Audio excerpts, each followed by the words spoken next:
आज़ाद जम्मू कश्मीर में वक्फे से मानसून बारिशों का सिलसिला जारी है। मुजफ्फराबाद और गिरदोनवा में बारिशों की वजह से नदी नालों में तग़यानी के बाइस नाले बजरी से भर चुके हैं।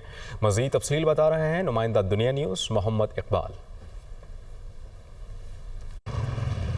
आज़ाद जम्मू कश्मीर के मुख्तलिफ इलाकों में मानसून बारिशों का जो सिलसिला है ये वक्फे से जारी है। गुज़िश्ता रात भी मुख्तलिफ मकामात पर हल्की बारिश हुई है, जिसकी वजह से गर्मी का जो ज़ोर है ये टूट चुका है। दारुल हुकूमत मुजफ्फराबाद की बात की जाए तो यहाँ पर मौसम जो है अबर आलूद है और मज़ीद बारिशों का भी इम्कान है। मैं मौजूद हूँ मुजफ्फराबाद के गोजरा नाला में, जिसे जो है लोगों ने देखते ही देखते कंक्रीट के जंगल में तब्दील कर रखा है और यहाँ पर जो नाला है वो भी जो है बजरी से भर चुका है। और जब भी बारिशें होती हैं यहाँ पर जो है नाले में तग़यानी आती है, जिसकी वजह से कुर्ब जवार के जो इलाके हैं ये शदीद मुतासर भी होते हैं। हमारे साथ कुछ शहरी भी मौजूद हैं, इनसे बात करेंगे कि इस हवाले से क्या कहेंगे। पहली बात तो ये है कि लोगों को चाहिए कि ऐसी जगहों में मकान न बनाए जहाँ पर इस तरह ख़तरा तो नाला आ सकता। और पिछले दिनों नाला आया था तो काफ़ी दरख्त उखाड़ के ये नाला लेकर गया था, तो इसलिए बल्दी को चाहिए कि दोनों तरफ से इसको कोई इस तरह का वो सिस्टम बनाया जाए जाकि नाला आए भी तो लोगों के मकानात को नुकसान ना पहुंच सके। शहरियों का यही कहना है कि हुकूमत को चाहिए कि फौरी तौर पर इस हवाले से जो है इक़दाम किए जाएँ